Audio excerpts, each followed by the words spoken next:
je suis un petit peu en retard par rapport à mes publications, je dirais, habituelles. Mais voilà, j'ai eu un petit coup de mou au niveau de ma lecture, de mes lectures, donc voilà. Je préférais attendre un petit peu pour au moins vous présenter 2 livres. Parce que voilà, je dirais une vidéo sur un seul livre, ça n'a pas forcément beaucoup d'intérêt. Et donc en fait, je vais vous parler de ces 2 livres-là. Alors, on a Alexandra Benedict, donc Petit meurtre à Endgame aux éditions Charleston, et le tome 2 du Cozy Christmas Mystery de Karine Pitoki aux éditions Robert Laffont. Et donc le titre c'est Murder Party au manoir. Et donc ces 2 livres que j'ai terminés, donc je suis très contente parce qu'en plus viennent clôturer le challenge auquel j'ai participé qui est organisé par les Piapias de Séverine, donc ma booklist hivernale. Et donc avec ces 2 dernières lectures, je suis enfin contente de vous dire que je suis reine des neiges car j'ai validé donc les 9 catégories du challenge. Donc ça c'est fait, je suis très contente. J'avais peur de glisser un petit peu sur le mois de mars. Et finalement c'est passé, donc c'est parfait. Donc maintenant je vais vous donner mon avis sur chacun d'eux.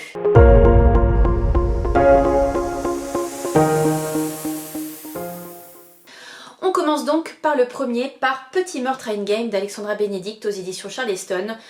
Vous l'avez déjà peut-être vu passer sur les réseaux ou alors les 2 qui ont suivi. Donc il y en a un qui est sorti je crois l'année dernière et donc vous l'avez déjà disponible en poche, tout comme celui-ci. Et il y en a un qui est également sorti cette année. Alors je ne sais pas si je vais pouvoir vous donner au moins un des 2 titres. Ils ne sont pas notés là. Bref, il y en a un, ça va être, il y en a un qui contient le mot express. Et le dernier, je ne sais plus, en tout cas je vous les mettrai sur la vidéo pour que vous puissiez avoir les 3 titres en tête. Et donc celui-ci c'est le premier.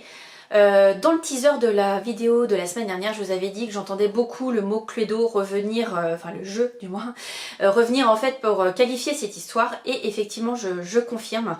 Alors déjà quand on ouvre le livre, on a déjà une bonne surprise. Voilà, en tant que lecteur, c'est pas souvent qu'on a ce style d'éléments.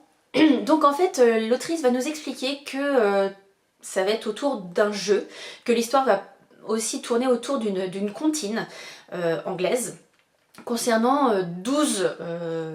alors je sais plus exactement comment elle s'appelle la comptine. Voilà, les 12 jours d'anagramme. Et en fait, la comptine de Noël s'appelle donc The 12 Days of Christmas, donc les 12 jours de Noël. Donc elle nous le présente au départ donc en anglais et en français avec la traduction bien sûr. Et en fait le livre va partir de ça. C'est-à-dire que on va suivre en fait Lily. Lily Armitage est une jeune femme donc, qui travaille à Londres et elle a longtemps vécu donc à Endgame quand elle était jeune avec sa maman. Il s'est passé quelque chose quand elle était jeune, voilà, sa maman a disparu. Elle a été adoptée par sa tante Liliana. Je vérifie pour bien être sûre que c'est bien les bons prénoms. Donc c'est Liliana et en fait malheureusement Liliana est décédée depuis quelques temps. Sauf que la tradition de Noël est en fait de jouer pendant 12 jours et d'avoir des énigmes etc. Et en fait avant de disparaître, Liliana a organisé le dernier Noël. Donc en fait Lily va être invitée avec ses autres cousins. Il va y avoir donc une gouvernante qui va être là pour, je dirais, s'assurer que toutes les règles sont bien respectées. Et il va y avoir également une amie de Lily qui est aussi, je dirais, avocate ou notaire plutôt, notaire, qui va être là en fait pour expliquer toutes les règles du jeu, etc. Et donc on va partir là-dessus, c'est-à-dire que tous les cousins vont se retrouver, forcément ils sont pas tous très contents de se revoir parce qu'il y a certaines animosités, dont la cousine de Lily qui l'aime pas trop pour certaines raisons, notamment que sa maman était très très proche de Lily. Bref, et donc il va y avoir ce début d'enquête. On va commencer donc là-dessus, il va y avoir donc des énigmes, et en fait... pendant ces 12 jours, il y a des énigmes, il y a des clés à remporter et celui qui va obtenir le plus de clés en fait va devenir propriétaire d'Endgame. Alors forcément voilà, il y en a qui ont envie d'y aller, il y en a par exemple Lily, elle c'est pas trop son truc parce qu'en fait elle est venue pour une bonne raison, c'est que sa tante lui a adressé une lettre et lui a dit viens, même si je sais que tu n'as pas envie forcément de jouer, viens parce qu'en fait dans chaque indice que je vais vous donner, tu auras une réponse concernant la disparition de ta maman. Donc forcément, elle va venir aussi pour ça. Elle va revoir donc ses cousins, comme je vous disais, il y en a qu'elle aime beaucoup, notamment deux de ses cousins. Il y a la cousine, comme je vous disais, pas trop. Et puis il y a aussi, je dirais, deux valeurs ajoutées, donc deux conjoints de deux de ses cousins qui seront là également, qui vont faire partie du jeu. Donc eux, en fait, ils sont pas susceptibles de gagner la maison, mais peuvent aider en fait leurs conjoints. Donc voilà, un huis clos avec des pièces différentes. Il va y avoir des énigmes, donc à chaque fois ça va partir en fait d'un carton qu'ils vont recevoir ou des indices avec quelques lignes et il va falloir les décrypter. Et Lily à ce jeu-là, elle est vraiment très forte, vous allez voir dès le début. Donc c'est plutôt intéressant. Et aussi, tout au long du livre, l'autrice nous dit qu'elle a caché donc 12 livres qui ont marqué en fait sa vie. Donc il faut les deviner. Alors moi clairement j'ai pas forcément cherché, parce que voilà. Et aussi des anagrammes concernant la fameuse comptine, d'où part l'idée du livre et des 12 jours d'enquête. Et là pareil l'anagramme, alors là clairement j'étais plus prise en fait dans ma lecture et dans savoir qui fait quoi, qui va trouver. Et vous allez voir, il va y avoir aussi des disparitions, malheureusement, il va y avoir des personnes qui vont mourir. Donc il y a ça aussi qui se met, donc ça veut dire huis clos, est-ce que quelqu'un parmi eux, en fait, est le tueur? Est-ce qu'il y a plusieurs personnes? Est-ce que c'est des personnes extérieures? Il va y avoir un dénouement. Et ce que j'ai beaucoup aimé encore une fois, parce que l'autrice a vraiment joué le jeu jusqu'au bout des jeux, des anagrammes, etc. Pour les remerciements, c'est une grille de mots mêlés. Et donc en fait elle va par exemple remercier donc au départ donc Agatha Christie parce que c'est une personne qui l'a beaucoup influencée dans son écriture, etc. Elle va, je pense qu'elle a aussi des amis ou ses parents, enfin voilà, il y a plein de noms en fait si vous voulez, que c'est comme ça, pour les remerciements, donc une grille, donc elle a plein de noms et donc il faut les retrouver dans la grille. Et j'ai trouvé que c'était vraiment bien d'aller jusqu'au bout des choses, c'est-à-dire vraiment parler de jeu depuis le début, de A à Z. Donc voilà, moi j'ai passé un très bon moment. J'ai eu quelques petites longueurs, mais en tout cas moi j'ai aimé avoir donc de l'humour, des liens avec la famille. Il va y avoir du sarcasme à fond. Voilà, la cousine de Lily, elle est dans le sarcasme au plus haut point. Il va y avoir aussi des doutes, il va y avoir des mises en garde, etc. Enfin bref, vous allez avoir plein de choses. Ça m'a donné aussi un petit peu l'état d'esprit du livre de Shari Lapena où ils sont tous en fait dans un hôtel, c'est l'assassin est parmi nous. Pareil, où il y a un huis clos, il y a des choses qui se passent et puis on sait pas qui, quoi, comment. Bah voilà, c'est un petit peu ce même style. Voilà, des fois un peu plus léger aussi parce que là par exemple c'est considéré comme un cozy mystery pour certains. Je sais pas en fait si je l'aurais mis forcément dans cette catégorie, mais en tout cas voilà, une histoire de famille avec une maison à la clé, donc voilà, il y a un certain enjeu. Lily qui a besoin de trouver aussi des réponses. Et puis voilà, maintenant il n'y a plus qu'à plonger dans cette enquête parce que c'est vraiment ça, et puis dans ce jeu quelque part, même s'il est un petit peu morbide par moment, mais voilà. En tout cas un très bon moment. Je vous conseille quand même de le lire autour de Noël parce que vraiment ça fait sens, et moi j'irais même jusqu'à dire, voilà, comme il y a 12 jours, ça commence donc je crois un jour ou deux avant Noël, c'est vraiment de le lire 23, 22 et de lire un chapitre par jour qui correspondent voilà, au chapitre et au jour vraiment. Si j'avais su que c'était comme ça, je pense que je l'aurais fait parce que je trouve que ça met en plus une ambiance et quelque part, comme on lit, je dirais un chapitre, enfin une partie, parce que des fois il y a des parties qui sont un petit peu plus longues, donc une partie par jour, je pense que voilà, ça permet aussi une immersion supplémentaire. Voilà, c'est le petit plus si vous avez l'occasion, donc voilà. Et je pense que je vais lire les autres. Alors je sais pas encore lequel, parce que je suis pas certaine en fait que ce soit, enfin qu'il y a de liens ou quoi, où il y a besoin de les prendre dans l'ordre. C'est que j'aime bien en général les prendre dans l'ordre, que ce soit des sagas ou même dans l'ordre d'écriture, parce que voilà, j'aime bien aussi voir l'évolution. Donc je sais pas, voilà, est-ce que je prendrai son roman numéro 2 ou numéro 3, on verra. Mais en tout cas, moi j'ai vraiment beaucoup aimé ce style d'immersion dans un roman. Voilà. Voilà ce que j'avais à dire donc pour Petit meurtre à Endgame.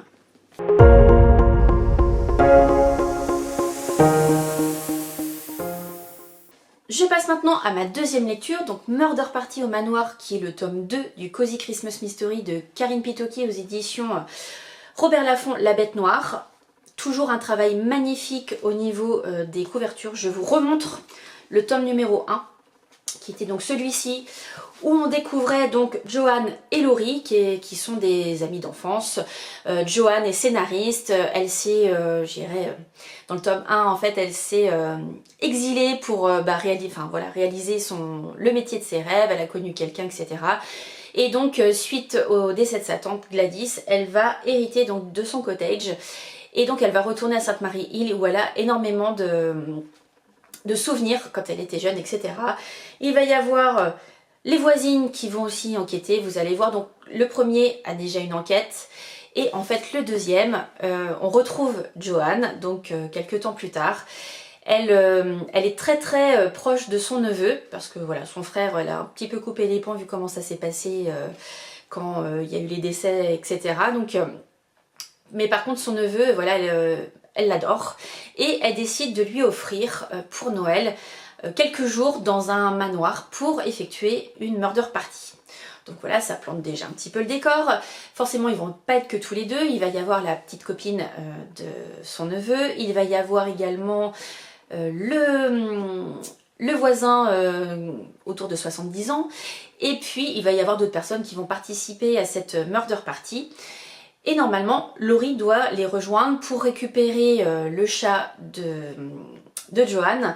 Parce qu'en fait, dans le manoir, on n'a pas le droit d'avoir des animaux.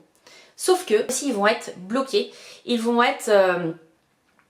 en fait, ils vont être littéralement bloqués à cause d'une tempête de neige. Et voilà, donc ça met une ambiance là aussi, assez pesant. Il va y avoir donc la murder party qui va commencer. Il va y avoir aussi Laurie qui va disparaître à un moment. Donc forcément, Joanne va s'inquiéter. Il va y avoir, donc comme je vous disais, plusieurs groupes, dont un couple qui est un petit peu étrange. La baronne qui tient je dirais le lieu, le manoir, et en fait a un petit ami jeune qui était copain, ou qui est copain avec son fils. Il y a plein de petits détails, plein de choses, et malheureusement la murder party va tourner un petit peu court dans la mesure où va y avoir une personne qui va mourir lors d'une séance de spiritisme. Et donc il y a plein de choses qui vont se passer, plein de détails. D'ailleurs, en parlant de détails, je ne vous ai pas montré vraiment toute la couverture. Donc la première de couve, la tranche et la quatrième, c'est de toute beauté. Et surtout, regardez bien, il y a plein de petits éléments, plein d'indices. On a un autre animal qui va faire son apparition. Et il va y avoir bien entendu, comme dans le tome 1, je dirais, des petites chamailleries entre Laurie et Joanne. Il va y avoir des enquêtes, il va y avoir des doutes. Et en plus, à Sainte-Marie-Hill, il y a un petit souci, c'est-à-dire qu'en fait, toutes les décorations de Noël ont été, comment dirais-je, ont été subtilisées, donc on ne sait pas où elles sont, ce qui se passe. Et donc c'est bien parce que pendant en fait que Joanne, son neveu, etc., et même son assistante Daisy, qui est vraiment très drôle, sont en fait dans le manoir, on a toujours ce petit rappel quand même de temps en temps de Sainte-Marie-Hill, donc moi je trouve ça bien aussi d'avoir ce petit point. Et si toutefois vous n'avez pas lu le premier, moi je vous conseille vivement quand même de lire le premier avant parce que c'est la mise en place, on fait la connaissance des personnages et dans le tome 2 on voit aussi leur évolution. Mais si toutefois voilà, vous voulez commencer directement par le 2, l'autrice a mis nous remet dans le contexte, c'est-à-dire nous reparle de toutes les personnes dont on a déjà fait connaissance, elle nous remet le contexte et elle nous remet les dernières pages du livre précédent. Donc moi j'ai vraiment adoré, voilà, c'est vrai que ça m'a permis de me replonger dedans parce que mine de rien je l'avais lu un an avant, même un peu plus parce que le tome numéro 1 je crois que je l'avais lu directement soit en novembre ou en décembre de l'année 2023 et là j'ai fait un petit peu durer le plaisir, voilà je l'ai lu que ce mois-ci, donc ça fait un petit peu plus d'un an, donc c'est vrai que ce rappel là était vraiment super. Donc ici, vraiment un super cosy avec toutes les recettes. On s'attache forcément aux personnages. En plus, on les connaît, c'est le deuxième tome. Donc voilà. On a beaucoup d'humour, on a de l'amour, on a des enquêtes, on a des suspicions. Bref, on passe un très très bon moment. On retrouve beaucoup de personnages du tome numéro 1 et c'est vraiment chouette. Et toujours autour de Noël. Alors autant celui d'avant, je vous avais dit, ça peut être vraiment sympa de lire chaque partie le jour correspondant, donc le 23 décembre, voilà, vous lisez en même temps et vous lisez cette partie. Là, moi perso, ça m'a vraiment pas gêné, même si pour le premier non plus, ça m'a pas gêné, hein, je vous rassure. Mais là, je vais pas forcément vous donner la même recommandation, là il peut se lire quand vous voulez. Sachez que c'est un livre qui se dévore, donc voilà, en 2-3 jours c'est fait. Moi j'ai mis je crois un petit peu plus de temps parce que bah voilà, les journées sont un peu courtes, voilà 24 heures ne suffisent pas. Mais j'ai passé un très très bon moment, la plume de Karine Pitoki est vraiment top. Le tome numéro 3 sort donc en octobre, donc j'ai hâte là encore, c'est vrai que je l'ai à peine refermé, je me suis dit oh, j'ai envie de continuer à être avec Johan et Laurie parce qu'on passe vraiment un bon moment, même si voilà il y a des enquêtes, il y a des meurtres, mais voilà c'est toujours agréable. Et d'ailleurs Karine Pitoki, elle va sortir donc son tome 4 de sa saga, je crois que ça va être plutôt en 2026, mais voilà. J'ai toujours hâte de lire les sorties de Karine parce que voilà, j'aime beaucoup sa plume, que ce soit donc dans le style Cozy Mystery ou dans le style roman historique. Moi je trouve que roman historique a toujours beaucoup de recherche, c'est très riche. Et dans les Cozy Mystery, on voit qu'en fait, elle s'amuse entre guillemets avec le style et vraiment c'est bien fait. Il y a des interpellations au niveau du lecteur, c'est drôle, c'est... Enfin voilà, moi j'adore et je peux que vous recommander. Donc je vous remontre, c'est magnifique, première de couve, donc le tome numéro 1, Retour à Sainte-Marie-Hill, et le tome numéro 2, Murder Party au manoir. Moi franchement j'ai adoré les 2 tomes. Le premier c'est vrai que c'est la mise en place, on a une première enquête, voilà, on va découvrir les personnages. Là le tome 2 on les suit de nouveau et c'était un plaisir de les revoir. Si vous aimez les Cozy Mystery, eh bien allez-y les yeux fermés parce que c'est magnifique et en plus un beau livre-objet je trouve, donc voilà, je dirais c'est le petit bonus. Je vous laisse ici pour cette vidéo. Un premier challenge qui est terminé, c'est vrai qu'il a commencé en 2024 mais voilà il se termine le 28 février, je peux donc cocher les cases, je suis très contente d'avoir participé à ce challenge. J'espère que Séverine tu nous referas aussi une nouvelle édition en fin d'année, je participerai avec grand plaisir parce que j'ai trouvé ça sympa, les thèmes étaient plutôt cool et puis surtout ça me permettait aussi de sortir certains livres de ma palle. Et donc je vous retrouve la semaine prochaine avec de nouveaux avis lecture. J'espère que j'aurai un rythme un petit peu plus intense. Là je suis en train de lire un service presse que j'ai reçu de la part de l'agence de Julie. Donc c'est un livre auto-édité qui s'intitule, je l'appelle Chou paumé de Justine Sen. Alors c'est vrai qu'il y a des personnes qui m'ont fait des... quand ils ont vu en fait que j'étais en cours de lecture sur ce livre là, il y en a que le titre en fait, voilà c'était assez amusant, trouver ça assez amusant parce que chou paumé qu'est-ce que c'est. Et en fait je peux vous dire juste le thème, c'est sur la maternité. Je vous en dirai plus de toute façon la semaine prochaine. Et en attendant, bah, comme d'habitude, je vous souhaite de très bons moments, de très bonnes lectures et je vous dis à bientôt. Ciao!